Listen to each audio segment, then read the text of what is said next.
Thank you for coming. And yeah, so forgiveness. So the reason I'm somewhat qualified to talk about this is that I have actually done it, as I'm sure all of you have, to some degree or the other. But the person I had to forgive was my mother, and she had done a fair amount of damage. And I hated her. I hated her with such an intensity and for such a long time. It was this chronic hatred. I think it was almost 3 decades. And I honestly thought I would go to my grave just hating her. It didn't even dawn on me that I maybe be able to move beyond that. I wrote her a letter once that said, "I hate you, and anytime you forget that, please take out this letter and reread it." I mean, that's how serious I was about this hatred. So before I go into my story, I just want to talk a little bit about forgiveness in general. So I think that it's sort of a fairly easy concept that we can all grasp, right? That if you're going to hate somebody and feel vengeful thoughts and bitterness and resentment, you're carrying that around inside of you, and it's eating into you, it's ruining your life, it's keeping you stagnant, you don't move, you're not in any sort of flow there, you're shut down, and it does nothing to the perpetrator, the person that's harmed you, they're still fine. So cognitively, intellectually, we can get that.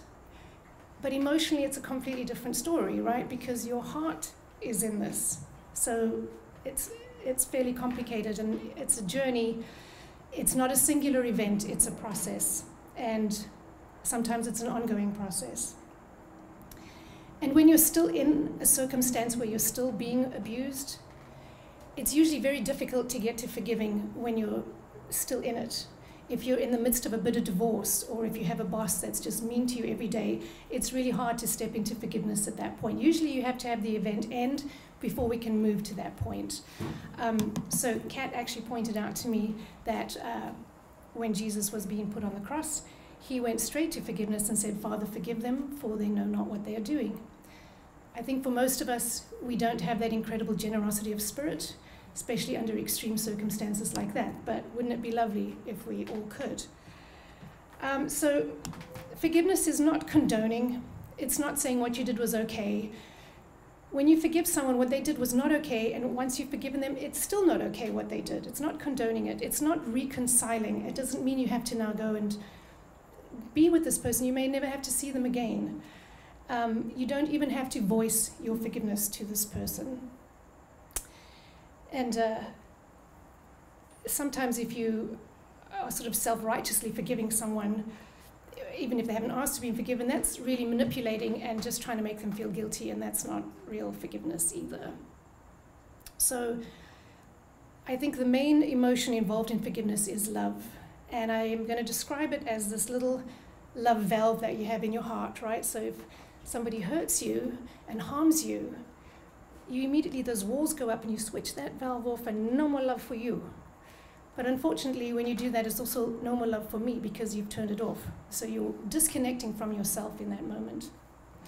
Once you start working through things and you start re-establishing those connections, you can reconnect to the event that it was, the plural events. But in that, you're also reconnecting to yourself, and you're allowing yourself that freedom to move forward. And I think it is in our capacity to forgive that this sets us on this path to self-empowerment and to true freedom, right? And I know there's people that get very stuck in it, myself being one of them, where if something's happened and it just seems absolutely unforgivable, and that person is evil and nasty and and you can't budge because you're so stuck in it. In that case, I would challenge you to take a little step back and see if you can put yourself in the perpetrator's shoes. So maybe even in that moment that they were hurting you, what was going on for them? And if you can step back even further, at what point was that perpetrator suffering the way they are now making you suffer? Because most of the time, people that are abusive have been abused. So, okay, now we're going to talk about my mother. So I'm just going to, I know, I wrote this memoir, and it's about my story, and of course it's called Hell Camp, not Happy Love Camp. And for those of you that have read it, thank you very much. yeah, so I grew up in South Africa during a very troubled era where there was a lot of confusion and violence and chaos and very warped sense of right and wrong that was going on. And our household kind of echoed that through my mother's behavior. It was also a very confusing and chaotic and violent and warped place to be. My mother was a fairly extreme person. She would have these sort of hysterical meltdowns where she would be raging and screaming at us. And when I say us, I mean my younger brother and older sister and myself. And then it would go from the screaming and raging and hitting us to sobbing and crying and nobody loves me. And we would have to comfort her and assure that, no, we did love her. And so there was that warpness where we're the ones that have just been hit and traumatized, and now we actually have to comfort her, and we didn't get any comforting. And she was incredibly needy and needed constant attention and was an excellent manipulator because she would just sort of twist and turn and get things to go so that she could get what it was that she wanted. I think the thing that made me the most sad about her inability to parent was that she couldn't offer us any guidance and she couldn't offer us any protection.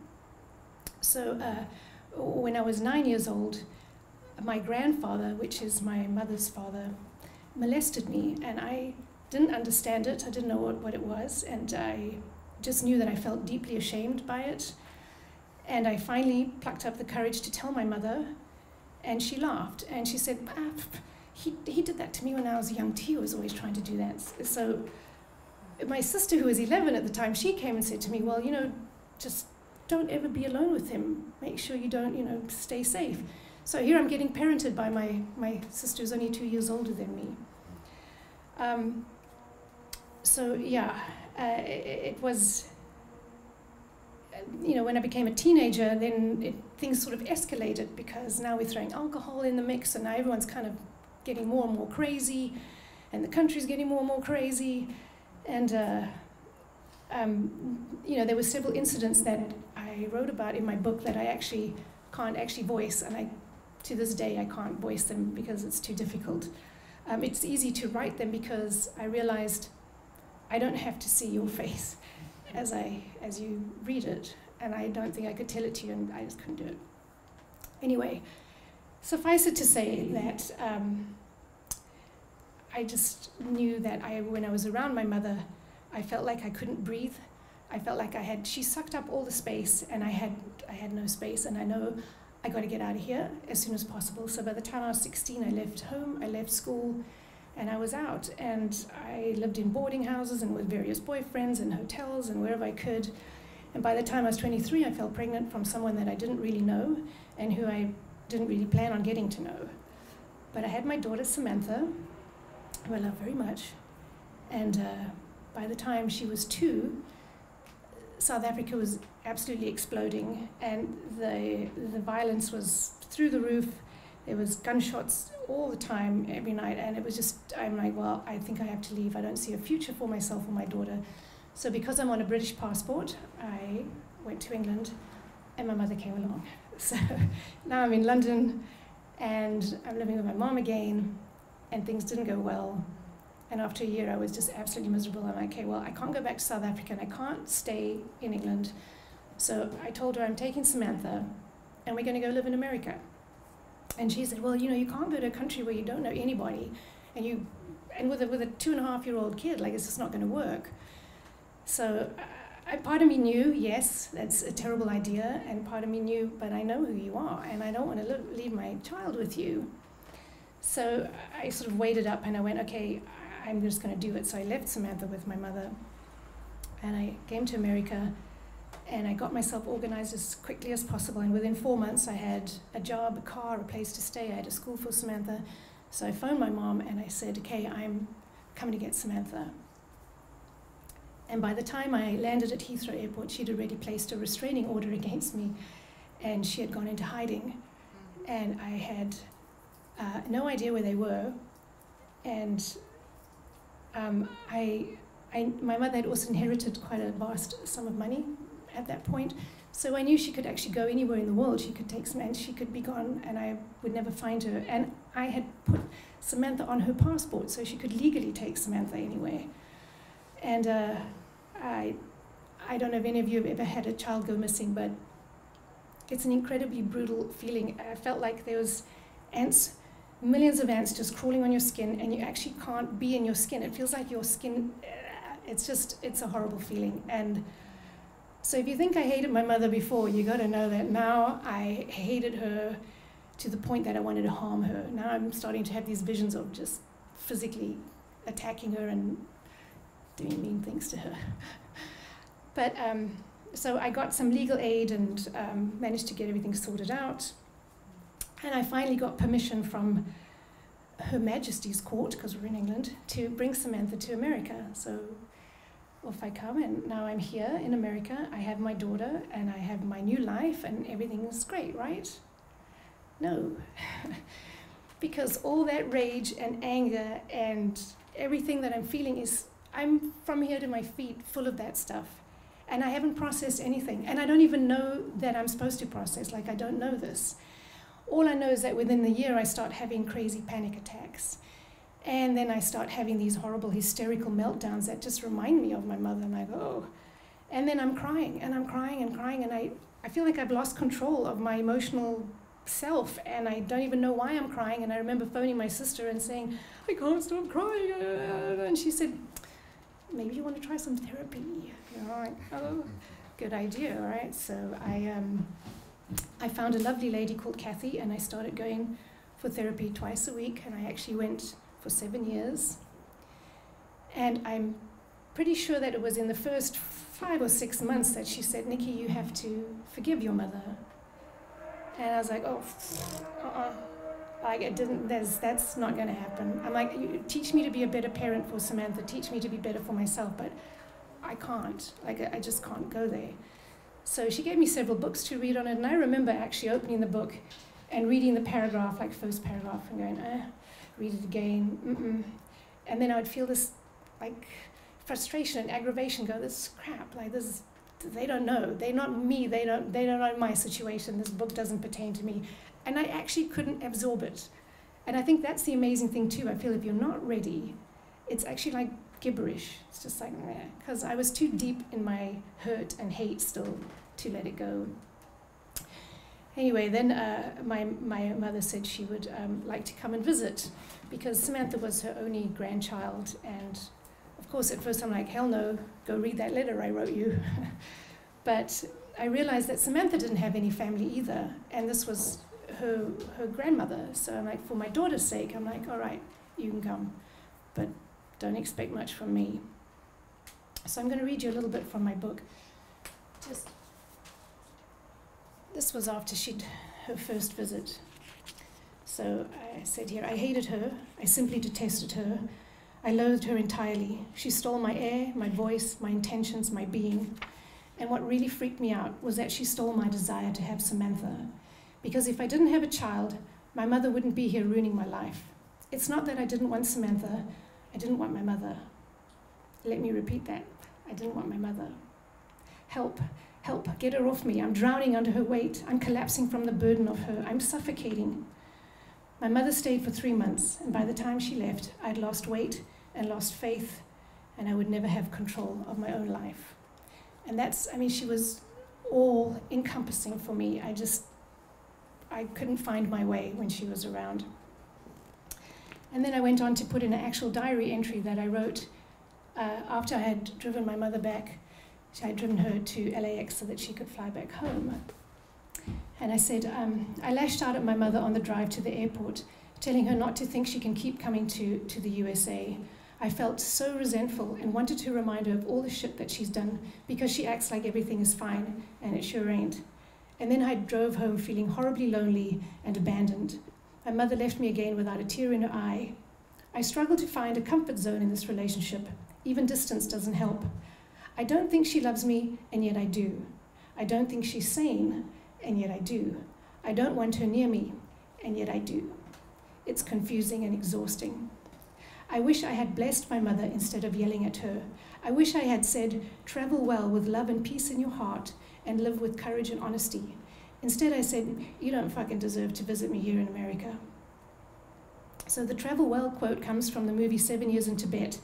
It's when the little Dalai Lama, he's about 6, says to Brad Pitt, it's what he says to Brad Pitt. He says, travel well with love and peace in your heart and live with courage and honesty.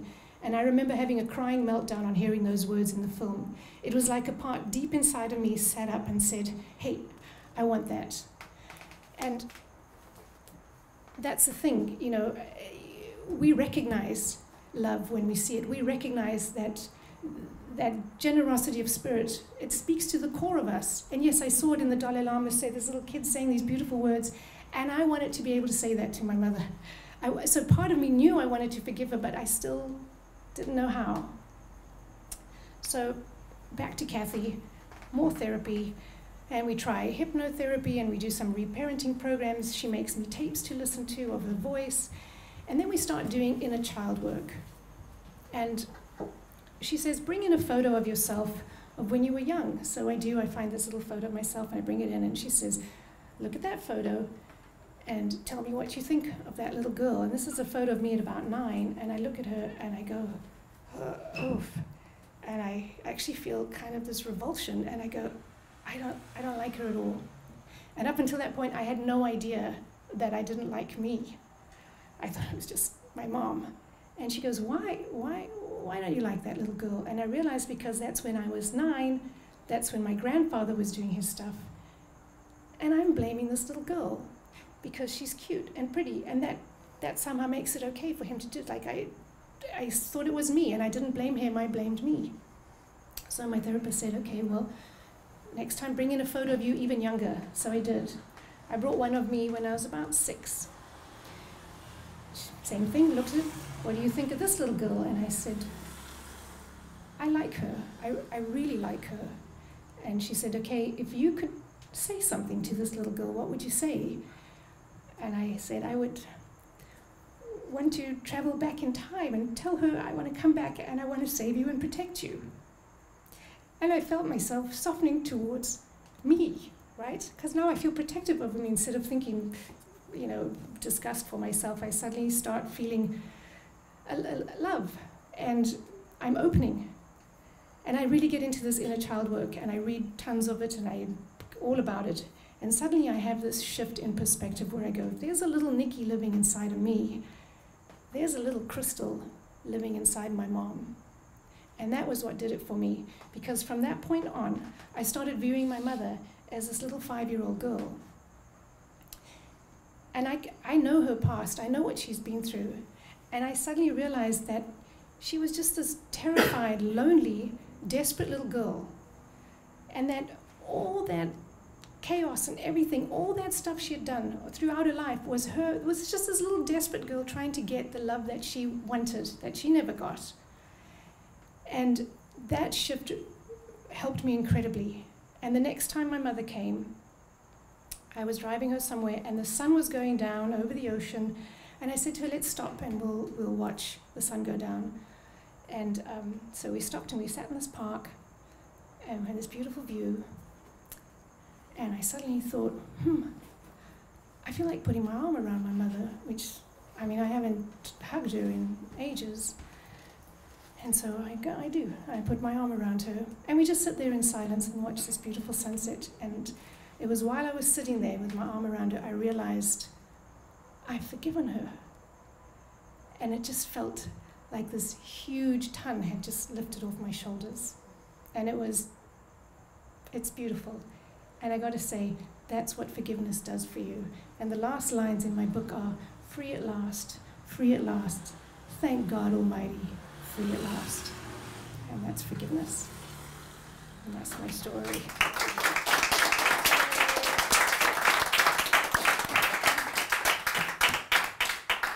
And so now, I mean, you can ask me questions, or if anyone else wants to come up and share something, I mean, I just sort of opening it up for wherever it goes next. So, yes, sir. And make it easy. Sorry. I mean, that's amazing. That is absolutely amazing. I would love to hear more about the transition from the idea of I have this inner child and my mother has this inner child to relating to your mother's little girl and how that shift occurred for you. Partly it was actually because I was doing all this inner child work, and I was really taking it very seriously. And I mean, it sounds a little crazy if you haven't done it, but I actually had my own little Niki, and I would take her with, and I'd strap her in. I mean, you're just pretending, right? Imagining this little kid, and I would say, "What do you feel like eating?" And she'd go, "I'd like an apple." And I don't even like apples. So I'm like, "All right, I'll have an apple." And I eat an apple, and I'd be, "God damn it, it's really good." And I mean, it's weird, but it's a way of reconnecting with yourself. And when you shut down, you shut down towards yourself, that's what I was saying, and you really lose contact with yourself in all kinds of ways. So this inner child work really brought me back to life, right? It kind of like, it's a reconnection. And it was just being able to see that made me be able to see my mother. And plus my mother actually did something. My mom was, like I said, very manipulative and always, whenever she gave you something, it came with a price. And while she was on that second visit, she actually took me for lunch. And she paid for the lunch, and then she didn't ask for anything. She didn't even say, "When do I see you again?" Like and that kind of made me go, huh. And at this point, I'm thinking of her as 5, and I'm going, for a little 5-year-old girl to take you to lunch, and then not want anything back is actually pretty big. And it was just those. It's reframing, right? And I'm not saying it's going to work for everybody. That's why I think everyone's journey will have its own unique way of unfolding, and forgiveness starts with a mental decision. You have to know that is something you want to do to be able to move towards it. Yeah. Yes? I read a thing today that was about a writer named Rachel Cusk. She wrote a book called Outlines. Outline, maybe. It was an interview with her, and she was talking about, she made a comment like, a child goes through a mother like dye through water. And I was thinking about, when you were talking about this, I was thinking about like, what is the role of the child in the mother role when the child hasn't fixed the child already? So like, you have this other child, you have your own child, you're a mother now. Yes. And the child needs what it needs, right? But I got to say, it was actually, I'm very thankful that I had Samantha, because that was a huge turning, absolutely. I learned so much from her. And it made me absolutely determined to fix myself, because I did not want to perpetuate whatever my mother had done to me. I did not want to do that to Samantha. So it was a real impetus, was that having her was like, yeah, I got to fix this. So, and she's, she's just lovely. She just texted me before and said, "You're going to be fantastic." I'm like, "Thank you, Samantha." Yes, Candace. Well, I mean, it's like when I see you with Samantha, and of course, I'm never like in the past of you with her, but it's like remarkable hearing your backstory to see the cycle. I don't want to make you cry. To like see the cycle that you've broken, I guess you parent her. And I'm just wondering, like, when you were going through the major shifts in your ability to forgive your mom, like, did you notice your parenting shifting towards Samantha, or did you notice her noticing any difference, or like how early was that in your raising her? I got to tell you, in all honesty, when I first had Samantha, I wasn't a good mother at all. I was too young, and I didn't know what I was doing, and I had no idea what a parent even looked like. So I was pretty careless with her. And in a way, I got to say, my mom taking her and not having her, and suddenly realizing, oh my God, that's when I realized I have to have her. And then when I got her back, how old was she? I was very, very, so aware of the fact that, that she was my daughter, and that I have to be really good to her. And how old was she when she was taken, and how old was she? She was almost 3. And how old was she when you got her back? No, this only this only Oh, like within over like a years. month, not even. Yeah, it was a quick thing, but yeah. And how old Big was she learning when lesson. you started to make this switch? When you started doing the inner child work? Probably more like six, So 7. right around the same age as the you liked. Yes. I don't think that's an accident. Yeah, I don't know. I am. Oh, sorry. Yes. I wanted to thank you for your courage and your vulnerability. No, I'm sweaty up here. I'm like, We're sweaty too. It's okay. yeah, I know. It is hard. As someone who's had to forgive my mom too, a very long journey, really your story touched me very deeply, and I'm just so aware of how hard you worked. You worked so hard on yourself. Yeah, thank you. Yeah. It's not easy. It took a long time. Niki, Yes. Samantha remember all this situation with you and your mom, and you know she get affected Not- in a certain way? Not really. I think she was too young. I think she sort of knows it, but we've never really talked about it or no. Which is why I didn't, she didn't want to hear. Has she read your book? No. And I told her she's not allowed to. So you don't. Oh, then she really will want it. My sister has, yes. My brother, I'm not sure. I don't know. Yeah. How long ago was the forgiveness when you finally, how many years did that whole process take? I mean, my mother passed away, so I've got to say I've had at least 10 years with her where I wasn't angry at her at all, and I could be with her, but not for long. I mean, she would still really freak me out, but I could at least be with her for a little while, and not be angry when I left. I could just yeah. And I'm very, very glad that I was able to do that before she passed away, because I think it's horrible to even now I get really upset sometimes because I'll see something, oh, I'd like to share that with her. And I had all those chances to share with her, but never wanted to, so, yeah. Have you been talk with Samantha about all your pain?